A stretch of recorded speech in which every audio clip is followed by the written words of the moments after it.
Welcome back to the Magnetic Marketing Podcast. Today we get to continue with part 2 of Multiply the Money You Make with Greater Time Integrity by Lee Milteer. Now, if you missed the last episode, do make sure that you jump in. You don't want to be jumping in halfway on this one. There are so many golden nuggets that are unique to Lee that I want you to make sure that you are catching, including how to make sure that you leverage your time appropriately, how to structure everything, how to once again beware of vampires, and how to say no more.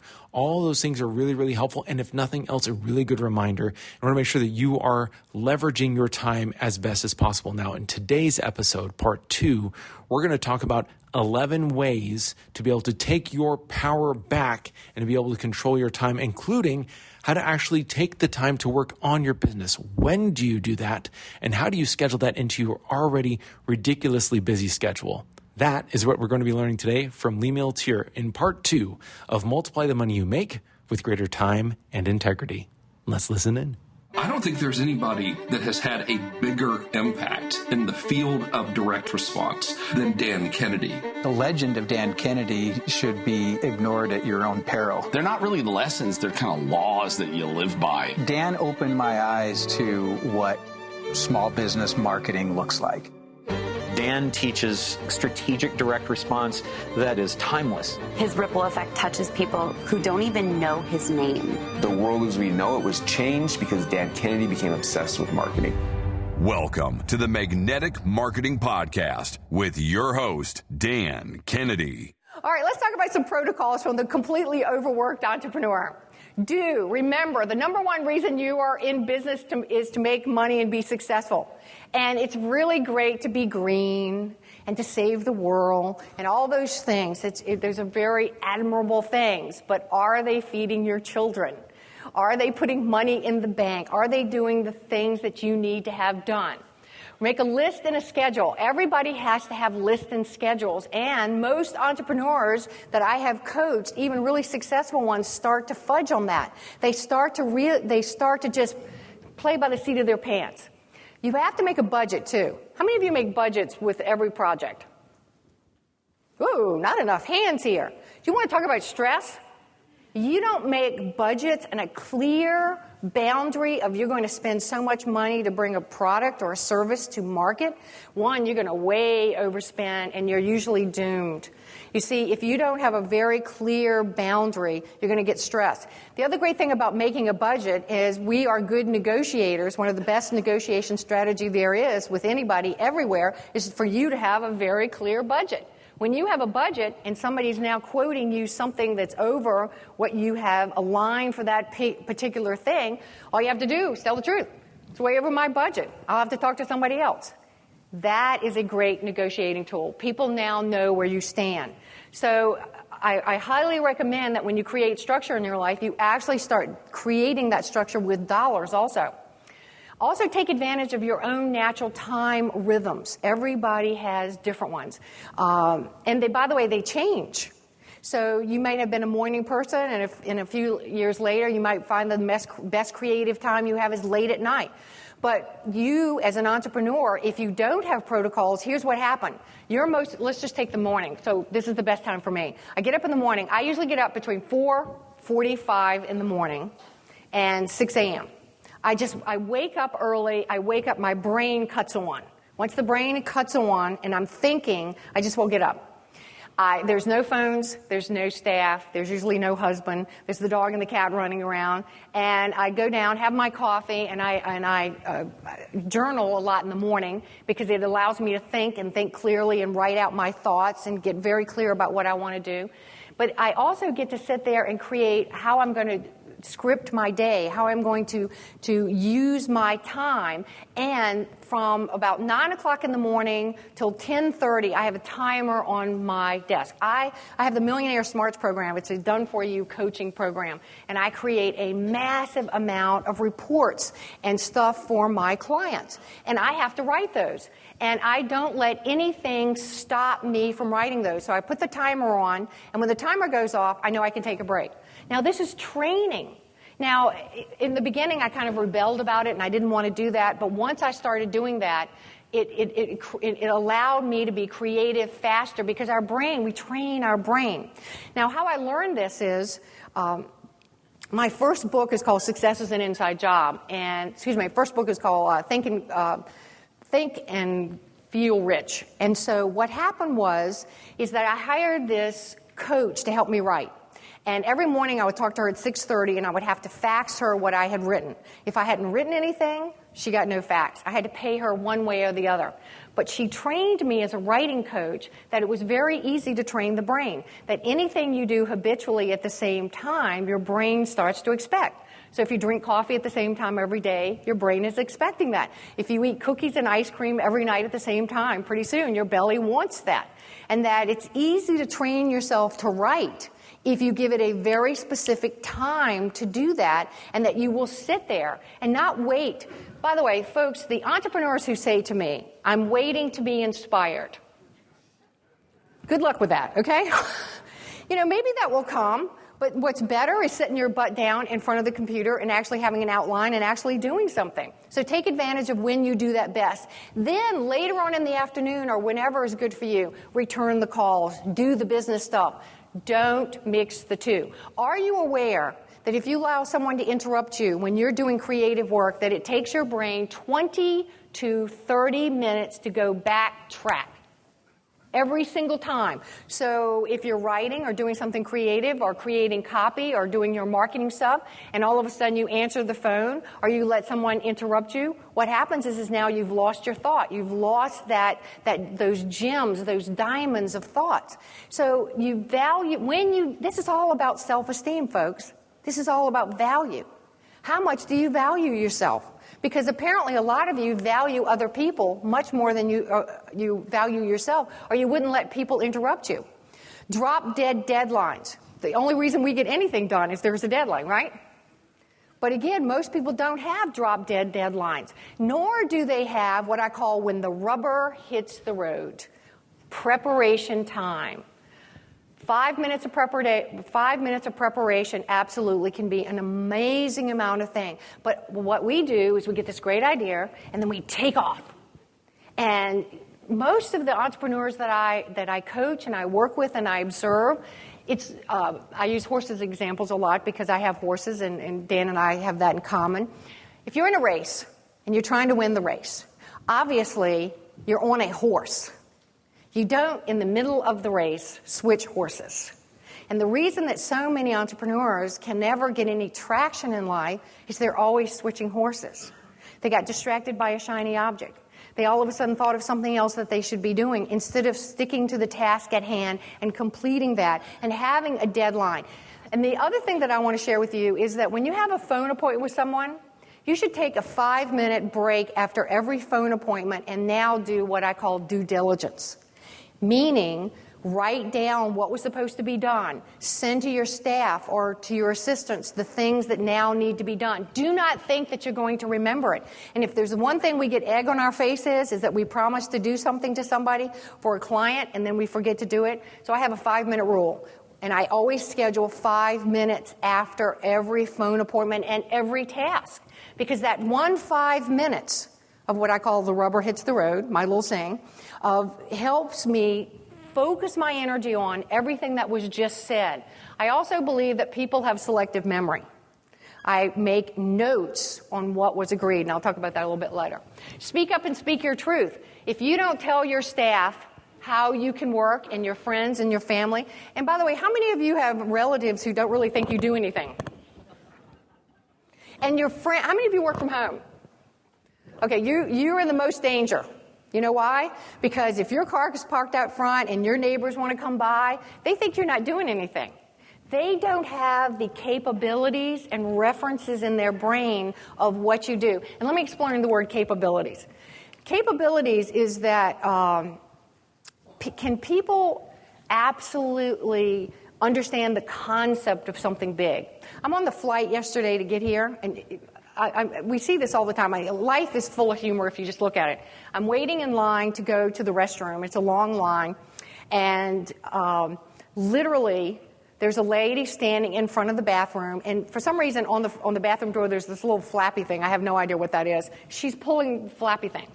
And finally, I said to her, "What are you doing?" She said, "I'm trying to get into the bathroom." I said, "Well, how about the knob?" And she was like, And I took the knob and I turned it and opened the door for her, and she went, oh. And she walked in. Holy God. I mean, if you're too dumb to get in the bathroom door, can they not put these people on the planes? I mean, our world is just filled with like these people that should not be walking around. And thank God we're not part of this group, yes? And when I don't mean speak your truth there, but speak your truth in if you don't teach people who you are and what you believe in. I'm pretty much an alpha woman. Can you tell? And I don't care. I am an alpha woman. That's who I am. That is the truth. Don't get between me and what I want. Seriously. I mean, I teach people that. I hope to be a nice person and be kind and do all the good stuff in life. But when I have my sight on something, I'm like a laser beam. I'm not shotgunning my mental, physical, emotional, spiritual life energy. I am focusing it as clear as can be. And that is what you've got to do. Speak your truth. You didn't come here to do all this work to make measly money. You came on earth to do this work to make real money, have a big life. You've also got to set aside some me time, family time, love time. But I've discovered this one little thing, and I'm guilty of this. If I work continuously, and I used to travel and do 100 cities a year in public seminars, and I did them 6 straight years. And I have great protocols. As a matter of fact, it made me really strong about my time because I'm 100 cities a year traveling from 9 to 4 doing public seminars. And I'm traveling a lot, which meant that every time we created anything in my office, we created a system. If we wrote a letter to collect money, now we adapted that one letter to go to anybody and everybody we needed to collect money to. If we created a system that I was doing TV or radio shows, we created a system that anytime and every time we did TV and radio shows, that was on the schedule. Every single thing I leveraged to create as a system because I don't want to keep reinventing myself. But if I work too hard, what happens is if I work week after week after week and have no play time, and I'm an artist. I'm a photographer. I've traveled around the world doing landscape photography, and I oil paint, my stuff has been shown in galleries. And if I don't allow myself to have the fun time to go do photography or go ride my horse or go paint or go play, what happens is I become very grouchy and don't realize why I'm so grouchy. And it's because the little girl inside of me, the kid inside of me, didn't get to play any because I've been relentlessly pushing her and pushing her and pushing her and deadline after deadline. And my doctor said that I have this disease called ambition. Seriously, she jokes about that. She said, Lee, you're so tired because you have this big disease called ambition. And I went, yes, I love that. But if I'm not good to myself, then suddenly I'm not in a good mood, and I'm unresourceful, and I'm not creative. So are anybody guilty of this? And guess what? Then you're not good to your spouse, and then you're not good to your pets and your children and your loved ones. And it all starts with you. So set aside the me time. Because when you do your schedules, have you noticed if you don't put a vacation in, you don't get one? That fires will burn, things will happen? Okay, you got to have that in there. Don't let the needs of others override your needs in business. You have to know where your boundaries are, what you will and will not do. Do not be a people pleaser and a rescuer. Folks, you can't solve your own problems. I'm very confused why you're trying to solve everybody else's. Seriously, you really need to focus in on not overcommitting yourself, but focusing on where you can create profit. Don't let other people's lack of planning or problems be your problem. Now, how many of you don't have to answer this, but literally, seriously, you work with people all the time and you let their problems interfere with your productivity. And because we like people to like us, we let them get away with it. The strike 3 rule that Dan talks about, strike 3, you're out. You need new vendors, new friends. We can't get rid of family all that often, but don't let other people's problems override yours. And the other thing, and I'm guilty of this also, I had to learn this the hard way, who works for who with the employees? How often do you feel like that you work for the employees? Yes? Anybody? Well, whenever you start to get the red flag on that, you either now start to literally fix that problem, and because if you can't fix it, you need to start planning on getting a new person. because literally these people should be on your team. Team means together everyone accomplishes more. It doesn't mean you serve them. They should be it's a privilege to work for you. Accountability. I call this prescriptive behavior. A conversation planner. How many of you have conversation planners? Okay, let me tell you what a conversation planner is. This will save you all kinds of time. It's a list for every key person, partner, anybody important in your life, vendor, to remind you of the topics to discuss or topics already discussed. Remember I said earlier that people have selective memory?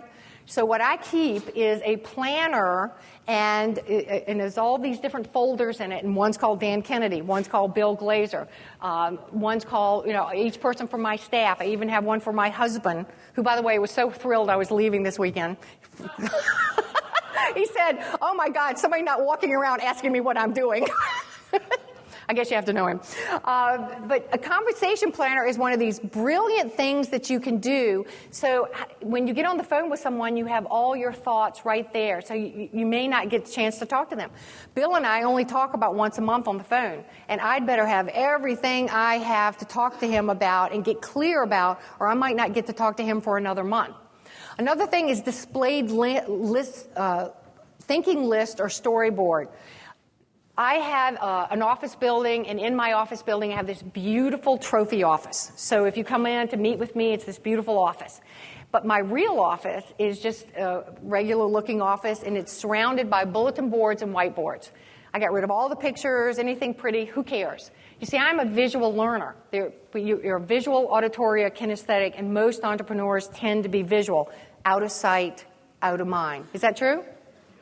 So, get rid of all the pretty stuff in your office, your real working office, and create a displayed thinking list. Now, in the TV world, they're called storyboards. And you can walk in my office, and each one of my staff people literally have a bulletin board with their projects that they're working on, the current status of those projects, and when things are due. So I can walk in and know exactly what they're doing. Any of us can look at any of our staff and know when we're working on a project what other people are doing and where they are in relationship to that particular project. We don't have to ask them anymore. So if you would use this, you will find that you will be a lot more productive, because every time you walk in the room, not only are your eyes seeing it, but your subconscious mind is seeing it. And all of your creativity comes from your subconscious mind. Everything you've ever heard, read, seen, been exposed to has been put in your subconscious mind. It's like a huge library. And if you want to get creative, all you have to do is ask yourself an intelligent question, such as, what is the solution for this? How can I make money here? You always want to focus on the solutions, not the problems. You can acknowledge the problem, but then instantly get your computer to start going into exactly what is the solution. And when it's up visually, all of a sudden it's triggering in your brain all kinds of options you might not have thought of. A delegation list. This is very important. For staff, things that need to be done. It's similar to the conversational planner, but it keeps track of agreements. Who did what and when did you tell them to do it? Now, I have developed something that my staff hated in the beginning. They balked at it. They fought me on it. Once I got them up and running, it only takes 21 days to create a new habit. So when you have resistance from people in your life, if you can get it to do them for 21 days, you'll see a difference. And this is it. At the end of the day, they have to fax me, no matter where I am, their completion list for the day. They have to fax me tonight when I finish, when I go back to my room, there will be paper from my staff saying, I completed this, and this. The reason I do that is, one, it keeps them very, very honest because I'm gone a lot. Two, which I didn't expect this benefit, but they feel accomplished. Because assistants and people who work in the office, it's a never-ending thing. They never feel accomplished. And by having them do the completion list, we hole punch them, we put them in notebooks, and now I can go back to December 19th of 2009 and tell you exactly what my staff did that day. And the reason that's important is if you're not there a lot, if you're working a lot and you're gone and you need to find out if something was taken care of, you have that option of finding that. But it keeps them so accountable. Who'd be willing to try this? I guarantee you it'll make you a lot of money. The staff will not like it. All new staff, when you hire them, that's just part of you introduce that as part of their responsibilities. But if you can convince them, and remember, you have inside clients and outside clients. Your outside clients are your outside clients, but your inside clients are your staff. So you have to explain to them why this is to their benefit. And how I explained it was, instead of me driving you crazy, asking you 100 questions, were things done? When you send me that list, I'll know what's done. But it's been a phenomenal way to keep my staff on target. And the delegation list. How many of you feel like you could use help with delegation? Okay, delegation is an important thing. We're going to talk about that right after this. Bill did a survey with GKIC not too long ago, and he asked what was the number one challenge that almost every entrepreneur had, and the answer, so the number two answer was about implementation. So I'm going to give you a real quick little tips here. Determine what you want to delegate. You always want to adjust for the individual. In other words, obviously you only delegate things that people can do. Explain the big picture. There's an important word here I want you to remember when you talk to your staff, and that word is because. Because. I want you to do this because your staff often does not have the ability to see a big picture on why certain things should be done. That is your job. You are the leader. You have to teach them how to think like that. But when you explain the big picture and then why this benefits them, you keep getting a check, okay, that assists them in understanding why they're doing something. They're not spending time and mental energy thinking about why they have to do it. Always set expectations. It doesn't mean you have to tell them how to do it. Most of our staff can do stuff we can't do. We don't want to do. We don't even want to know how to do. But we have to set the expectation. I expect this done by a certain time and in a certain way. Make sure they succeed before you get started. Don't be, by the way, most entrepreneurs are really bad delegators. In fact, that's one of the worst things that we do often, that we are perfectionists and that we are hard to let go of things. But you can't have a big life without a staff and people to give stuff to. You can only get so much done. Make sure they succeed with the correct tools. If you want to develop others, you can free yourself for higher level tasks, money-making tasks. Consider delegating anything anybody else can do 70% as good as you. You know why? You can fix it. And this is the biggest secret about delegation that I know. Allow your staff to jumpstart projects for you. In other words, I remember used to send my staff down to the library and do all the research. We don't have to do that anymore. Just get on Google.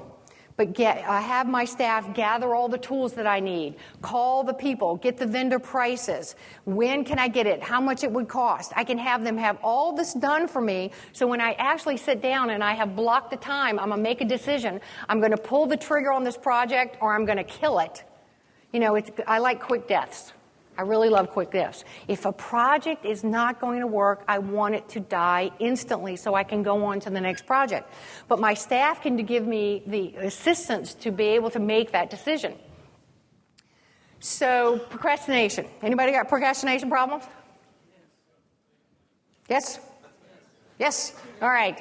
Take advantage of procrastination is really about being a perfectionist and afraid you won't start it right. You won't do it well enough. Give yourself permission. Good enough is good enough, as Dan talks about all the time. And the reason you want to do that is because when you say, okay, I'm just going to have good enough is good enough. All my peak performers know I send constantly stuff out that's misspelled, it's bad grammar, because I pre-frame them that, hey, I'm going to send you information my staff is not going to edit, and it's going to look like hell, and there's going to be bad spelling and all those things, and they don't care anymore because I pre-framed them. And so you can pre-frame yourself, give yourself permission. So what is not perfect? So what? Let's just get it started. Take advantage of small segments of time. Use those 5, 10, 15 minutes of segments that you can break a project into steps and begin working on it. You would be shocked in your office if someone was walking around with a time clock and recorded every single thing that you do, how many little pockets of time there is that you know when you've got to get something done, that you can be gathering materials, making a phone call. Entrepreneurs do not do well working long stretches of time We really don't. After about an hour and a half, 90 minutes, literally we need to take a break. It's an interesting study that came out recently about yawning, and we kind of joke about yawning, but yawning actually cools down your brain. And entrepreneurs need to yawn a lot. Okay, go ahead and yawn. They're done. All right, break the project into manageable steps. Work on completing one step at a time, and this helps you see immediate results. See, what we do is we keep changing horses in midstream. I'm going to do this. Whoops. Nope, I think I'll do this. Whoops. Nope. Well, let's do this. Now, not only are your staff confused, your brain is confused, and you don't get anything done. I'm not going to brag, but I'm going to tell you this. My office literally gets more done in a month than most people get done in a year. We are one machine about getting things done. One, because I walk in every morning and go, point, do, here, go, do. I am very good at delegating because when I delegate, I help myself make more money. I want a big life. When I delegate, I help them learn a task. And when I delegate, I have a team behind me. If you do not have assistants, you have to have an assistant because you're doing all kinds of stuff you should not be doing. Remind yourself of the negative consequences of procrastination because of the lost clients, the panic, the embarrassment, the late charges. You know, I see people all the time who spend so much money on late charges because they weren't smart enough to pay their credit card bills off on time. What is wrong with these people? You know, what kind of structure in their life that they're literally flittering away their resources because they weren't smart enough to say on Tuesday, twice a month, between 2 and 3 p.m., I'm going to pay bills, or whatever your schedule is. Kick the habit by scheduling and allowing yourself also free time. Remember what I said before, you get very grouchy, you get very tired, and you get very unresourceful without some free time. During the day, I schedule and we're very productive, I schedule little 15-minute blocks for myself. I have pets. I go play with the pets, I go walk outside, I do something I want to do just to cool my brain down, to kind of reset my computer, give myself time to think a little bit more. Know when your best time to work is. Delegate anything that you possibly can, and you cannot do everything yourself. And here's an advanced strategy. Before I start a project, if I'm considering writing a book, or considering doing a project with someone, whatever it is I want to do, even with this presentation today, when Bill and Dan said to me, we would like for you to do this presentation, we like your materials, I thought, okay, I went and thought about it, closed my eyes, and envisioned the end results that I wanted. That I literally mentally rehearsed what I want something to look like. And the reason I do that is because in the theater of my mind, I can go in and do all kinds of things to see if it's actually going to work. Where's the hole? In other words, there's always holes in your plans. But unless you don't know about those holes in your plans until you envision it. And oftentimes, people are so physically active doing things, busy work, that they don't realize that the greatest computer you have is your brain. Your brain is what makes you smart. Your brain is what makes you successful. It makes all your money. It's not the physical work that makes the money. It is your brain. So if you will think about how to do the project, what it's going to look like, you will see all kinds of holes in it and how you can fix those holes. And then think about how you're going to feel when you finish the project. Because again, if you keep climbing mountains, folks, without ever kind of looking back in the landscape of your life and acknowledging yourself, patting yourself on the back of what you've done, you will get very tired. You will start to burn out. I went through a terrible burnout time in my life, and I almost quit the whole profession because I was doing those public seminars, and I got to the point I didn't care. I was tired. I didn't know what I was going to do with my life, but I knew I didn't want to do this anymore. Anybody experience burnout a little bit? Yes? All right. We can't do that to ourselves anymore. We have to really be more nurturing and kind to ourselves. Another advanced strategy, and I've shared this with my peak performers. I want you to do something called the Idea Day. And this is to work on your business and not in your business. And I'm going to ask you to dedicate 12 days a year to this idea. 12 days a year. That's 1 day a month. And this should make you hundreds and hundreds and hundreds of thousands of dollars. A friend of mine, Mike Capuzzi, called this the hump day. Help unleash maximum potential. I like that. You want to seed your mind with materials, newsletters, magazines, books, CDs, educational DVDs that will help you reach your goals. Create an idea box, drawer, anything where you can store those materials to study.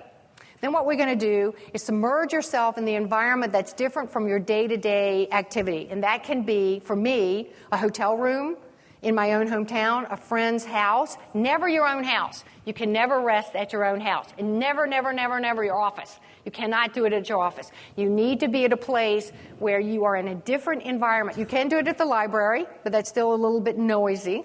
Then what I want you to do, turn off the cell phones, electronic devices, stop checking them, and it's going to be painful because you're addicted to them. And it will show you how addicted to you are. You can keep your computer on because you might want to take notes. Commit to spending the day going through materials you have not had time to read, study, and research, and that often you have products that have cellophane on them that you spend a lot of money for that you've never used. The goal is to look for ideas to make the next level, to make you money, to take your business to a totally different level. You see, if you keep working in your business and not on your business, you will always have a lower income.